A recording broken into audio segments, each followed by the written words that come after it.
우리는 살아오는 동안 수많은 일들을 겪게 됩니다. 좋은 일도 있지만 힘들고 또 고통받고 상처도 입고 그렇습니다. 그 상처가 없는 사람이 없잖아요. 심리학자들의 통계를 보면 상처가 있는 사람이 무려 75%. 10명 중에 7명, 8명은 그런 지나가는 많은 일들 때문에 마음의 상처와 아픔을 가지고 있고요.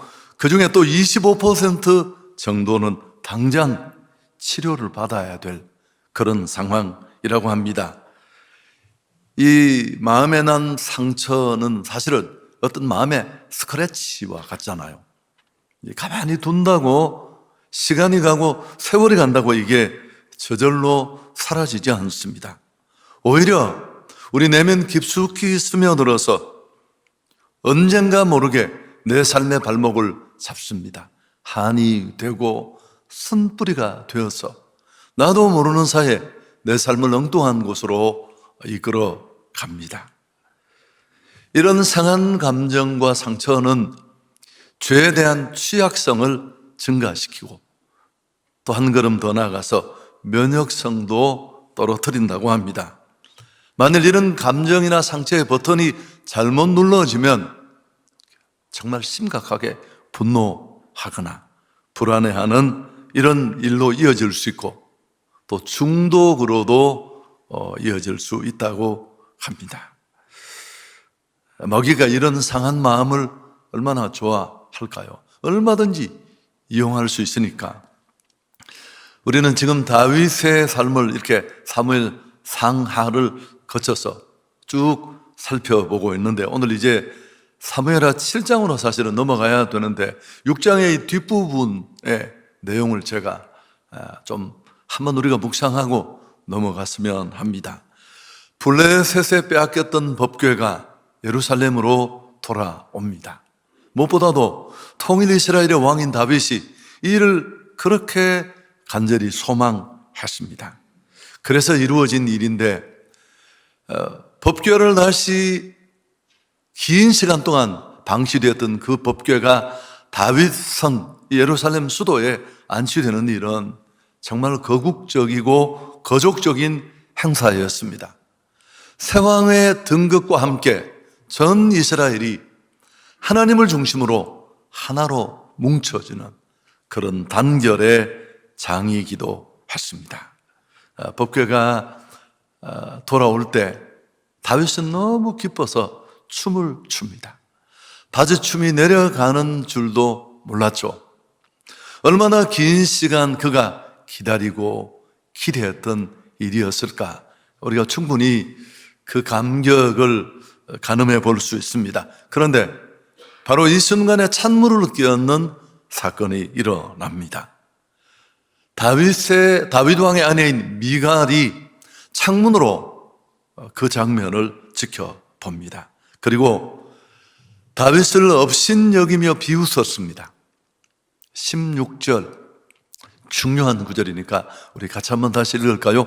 여호와의 궤가 다윗성으로 들어올 때 사울의 딸 미갈이 창으로 내다보다가 다윗 왕이 여호와 앞에서 뛰놀며 춤추는 것을 보고 심중에 그를 업신여기니라. 비록 왕이지만 하나님의 임재가 이 도시 한가운데 온다. 이제 나누어졌던 우리가 다 상처를 치유하고 하나가 되어서 하나님 중심으로 온 이스라엘이 한 공동체로 새롭게 출발한다는 이 역사적 사실 앞에 그는 너무 좋아서 순수한 마음으로 춤을 춘 건데 이 장면을 지켜본 아내의 반응은 너무 생뚱맞습니다. 여러분 여기 이 업신여기다라는 단어는 좀 곱씹을 필요가 있는데 이 티베즈라는 히브리어인데 어떤 것에 가치를 부여하지 않는다라는 뜻입니다. 굉장히 무서운 말이죠. 오늘 남편이면서 왕인 다윗이 보인 그 행동을 무시하고 경시할 뿐 아니라 모욕의 의미도 그 속에 들어있습니다. 왕인 또 동시에 남편인 다윗만 무시하고 모욕을 준 게 아니라 그가 경배하고 높이는 하나님의 이름까지 모독하는 그런 행동이었습니다. 여러분 잘 아시겠지만 여기서 끝나지 않고 이제 이 법궤 안치식을 끝내고 집으로 돌아와서 가족들을 축복하려고 하는, 궁으로 돌아와서 축복하려고 하는 이 다윗을 향해 그는 다시 다그칩니다. 20절에 보면 좀 쉽게 제가 풀어서 옮기면 참 이스라엘의 왕꼴이 어찌 그것밖에 되지 않느냐고 마치 건달 같습니다. 여러분 결국 이런 이 미갈의 반응은 그 모든 일을 뒤집어 버립니다. 축복을 나누러 돌아온 남편을 다시 내쫓게 되고 평생 하나님의 은혜로부터 멀어집니다. 그는 남편에게, 하나님에게 버림을 받습니다. 제가 이 본문을 한두 번 설교도 했고요, 또 묵상을 해보면서 이런 문제가 우리 삶에 너무 많이 자주 일어나는 일이기 때문에 또 한 번 꼭 짚고 넘어가고 싶은데, 자 여러분 궁금한 게 뭡니까? 미갈은 도대체 왜 이렇게밖에 반응할 수 없었을까 하는 거예요. 이렇게 좋은 날에 이렇게 순수한 한 신앙인의 모습을 보고, 그 사람이 남편이잖아요. 좋아서 우리 같으면 같이 춤을 추고 노래를 부를 것 같은데 왜 이 여성은 이런 반응밖에 보이지 못했을까? 남편을 짓밟고 무시하고 왜 영적 축복에 참여하지 못하는 그런 사람이 되었을까? 인간의 행동이 어디서부터 비롯되는가? 우리는 오랫동안 연구하고 학자들이 고민도 했습니다. 성격, 또 유전적인 영향, 기질, 환경, 이런 여러 가지 얘기들을 합니다만은 사실은 오늘 이 얘기를 하려고 하는데 상처가 원인이 되는 경우가 정말 많아요. 미갈은 누구보다 상처를 많이 받았습니다. 여러분 이렇게 기구한 운명을 이런 기구한 삶을 산 사람도 아마 흔치 않을 겁니다. 사울의 둘째 딸입니다. 사울 왕의 공주이죠. 태어나서 공주였는데 그는 아버지의 정략적인 이용물로 다윗과 정혼을 합니다. 사실 이 속에는 굉장히 무서운 음모가 숨겨져 있는데, 다윗이 승승장구하면서 주변의 적들과의 승리로 그렇게 돌아올 때 여인들이 외쳐서서 노래 부르잖아요. 사울의 죽인 자는 천천히요, 다윗의 죽인 자는 만만이다. 이 노래를 듣고 시험이 들어요. 피해의식, 비교의식, 열등감에 저놈을 내가 그냥 둬서는 안 되겠다. 여러분 그리고 이 다윗을 어떻게 자기 손이 아닌 다른 방법으로 제거하려고 그는 정말 이상한 제안을 합니다. 블레셋 전에 들어가서 그들을 죽이고 양피 100을 베어오면 내가 너를 내 사위로 삼고 내 딸 미갈을 내게 주겠다. 사울을 사위 삼고 싶어서 한 게 아니에요. 블레셋의 손에 제거하려는 그의 그런 무서운 음모가 있었습니다. 다윗은 왕의 사위 되는 것을 좋게 생각해서 양피 100이 아니라 200을 가지고 와요. 그리고 미갈을 아내로 맡게 됩니다. 짧은 시간이었지만 미갈도 다윗을 사랑하고 두 사람 사이는 문제가 없었습니다. 그런데 갑자기 아버지 사울이 이런 피해의식과 망상을 뛰어넘어서 악신에 사로잡히게 됩니다. 다윗을 보면 회개도 하지만 죽이려고 창을 던지고, 단창을 던져 죽이려 하는 사건이 발발하자 다윗은 겨우 몸을 피해 집으로 옵니다. 그때 이 미갈은 남편을 어떻게든지 살리고 피신시키기 위해서 대신 우상을 침대에 남편이 마치 누워있는 것처럼 뒤집어 씌워놓고 다윗을 잡으러 온 사울의 병사들을 따돌립니다. 거짓말을 해서 남편이 병이 들어 누워있다고 해서 위기를 모면하게 합니다.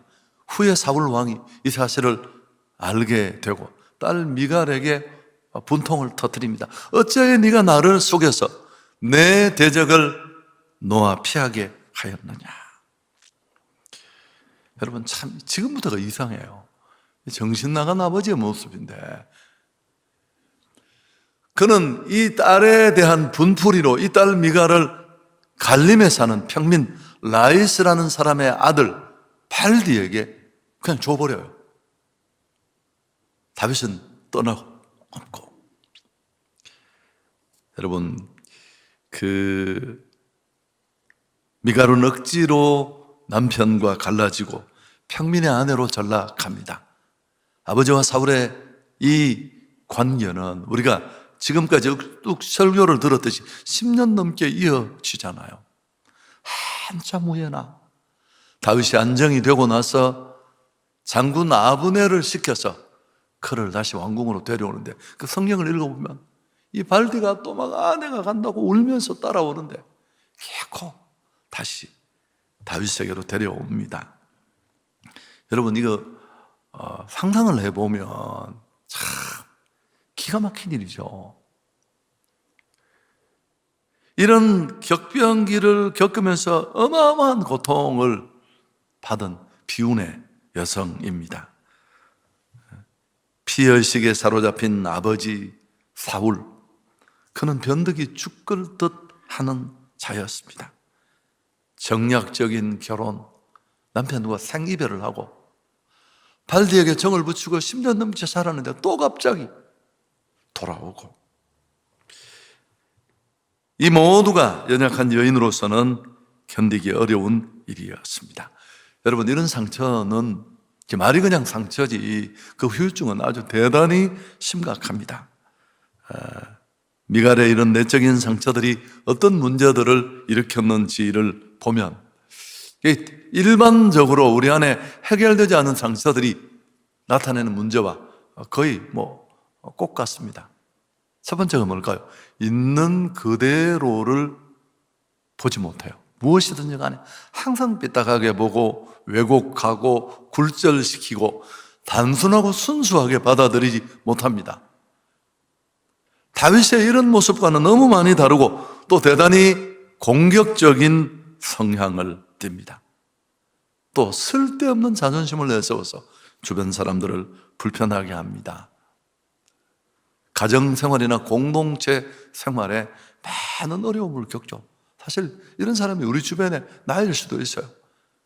진료를 받아야 될 만큼, 치료가 필요한 만큼 나는 아프고 고장이 났는데 마음의 상처니까 그게 아픈 줄 모르는 거죠. 무엇보다 치명적인 게 뭘까요? 하나님께 가까이 가지 못해요. 왜냐하면 신앙도 삶도 잘 정착이 안 되는 게 은혜를 잘 받지 못하고 무엇이든지 따지고 재고 판단하는데 앞서니까 진도가 안 나갈 수밖에 없습니다. 똑같이 예수를 믿어도 여러분, 미갈의 이런 태도는 사실은 상처 이전의 신앙의 문제라고도 할 수 있습니다. 쭉 오늘 다 얘기 못하는데 은혜를 제대로 받은 여자가 아니에요. 남편을 숨길 때 우상이 있었다는 이런 정보들뿐만 아니라, 그러나 또 한 가지 충격적인 건 제가 봤을 때 이 아버지의 유전적인 영향도 대단히 큽니다. 왜냐하면 성경을 읽어보면 미갈을 다윗의 아내라고 부르는 것보다 사울의 딸이라고 무려 16절, 20절, 29절 세 번이나 얘기를 해요. 이게 우연한 묘사가 아니라 성경이 거듭 그렇게 소개하면서 그런 맥락도 있다는 것을 우리에게 알려주고 있습니다. 상처의 표현은 상상 초월입니다. 감기, 몽살 아무것도 아닙니다. 무엇보다 여러분, 가장 괴로웠던 사람이 누굴까요? 자기 자신이에요. 다윗도 힘들고 주변 사람들도 불편했겠지만 그 누구보다 자기 자신이 어려운 겁니다. 마음의 평강을 다 잃어버리고, 아니 뭘 봐도 이렇게 꼬이는데 자기 마음에 무슨 평화가 있겠습니까? 관계를 다 파괴시키잖아요. 위로는 하나님과 또 수평적인 관계에서도 다 어려워집니다. 한많은 여인 이 미갈은 이 사건을 계기로 모든 것을 잃어버리게 됩니다. 남편에게 버림받아 죽는 날까지 다윗은 아내에게 정을 주지 않았고 하나님을 만홀히 여긴 죄로 자식 없는 정말 불운의 여성이 되고 맙니다. 여러분, 사람이 건강해야 된다라고 우리가 말하고 건강에 대해서 어느 때보다 관심이 많고 화두인데 그 건강은 정신적인 건강을 포함한다는 사실. 좋은 의사 되신 분이 바로 하나님이십니다. 출애굽기 15장 26절에 뭐라고 했습니까? 나 여호와는 너희를 치료하는 하나님이다. 죄로 무너지고 철저하게 고장난 우리를 그저 구원만 하시는 분이 아니라 구원받은 자답게 우리 삶을 끌어갈 수 있도록 우리 삶 전체를 고치시고 치료하시는 분이십니다. 우리 하나님은 우리의 구원자일 뿐만 아니라 치료자죠. 하나님 안에서 다 해결이 됩니다. 얼마든지. 자, 이사야 30장 26절에 이런 멋있는 구절이 있습니다. 같이 한번 읽을까요?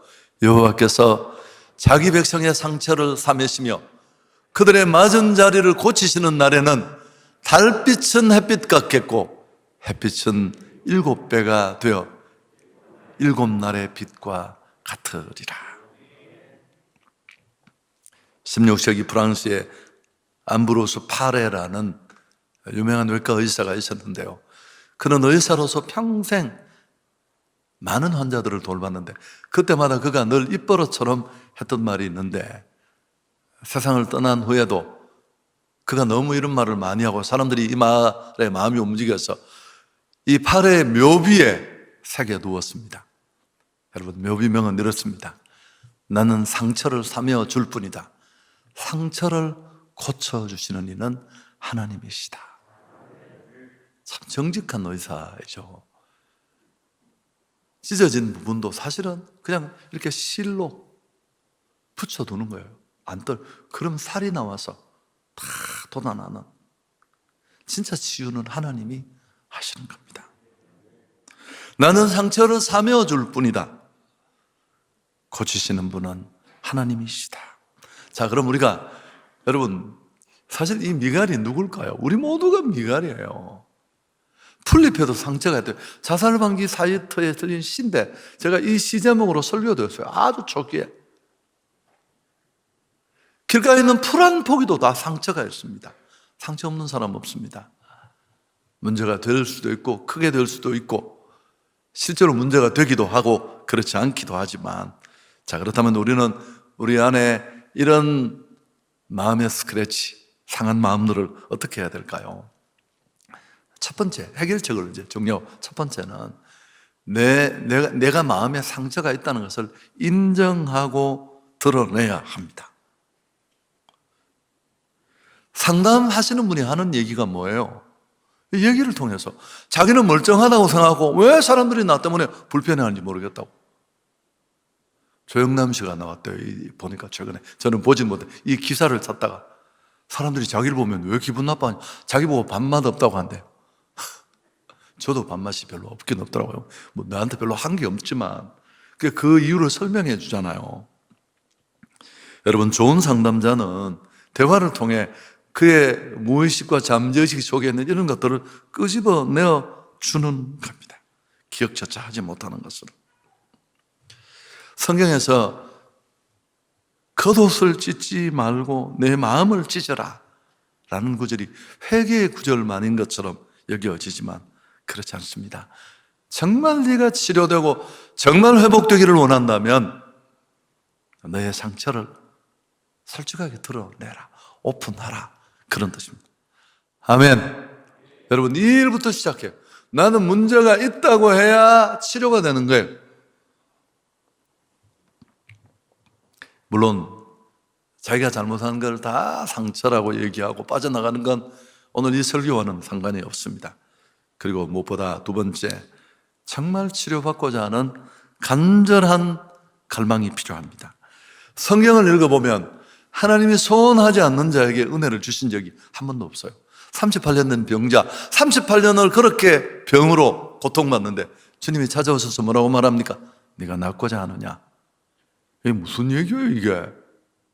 얼마나 많이 그 병을 치료받으려고 고통하고 대가를 치르고 삶이 다 무너졌는데 왜 네가 낫고자 하느냐?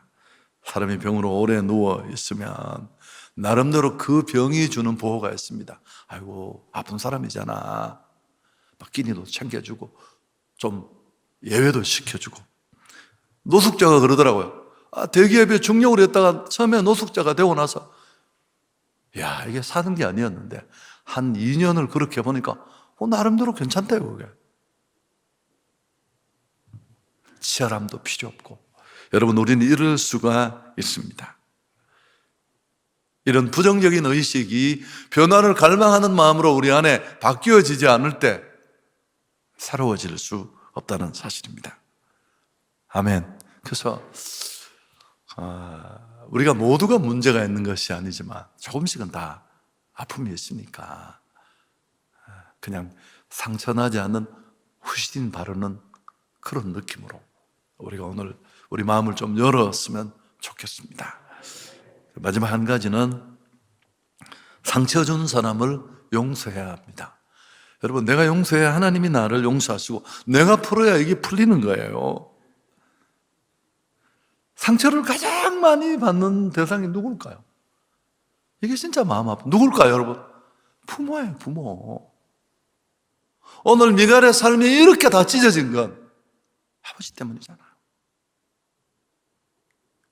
왜 이런 일이 가정에서 가장 많이 비일비재하게 일어날까요? 훈육한다는 이름으로, 사랑한다는 이름으로, 자식이니까 내가 먹여주고 내가 낳고 내가 등록금 주니까 우리가 별 고민이 없는 거예요. 막 하고 싶은 말 다 하고.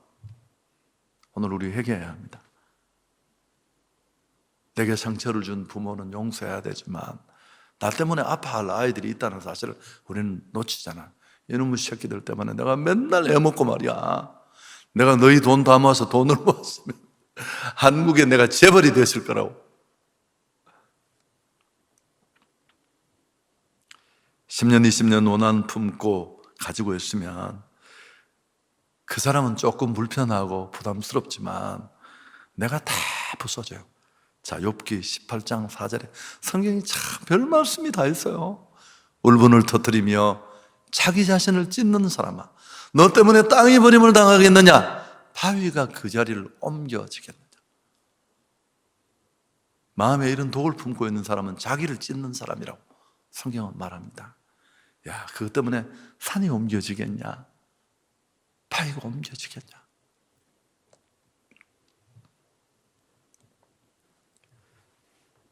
여러분, 우리가 오늘 주님 앞으로 나아가야 할 줄 믿습니다.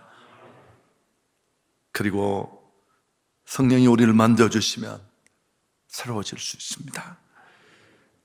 로마서 8장 26절에 이와 같이 성령도 우리 연약함을 도우신다.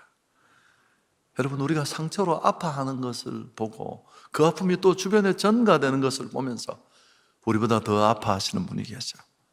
자식이 그렇게 사는 걸 보면 부모가 가슴을 쥐어뜯듯이 바로 성령 하나님이 그런 분이십니다.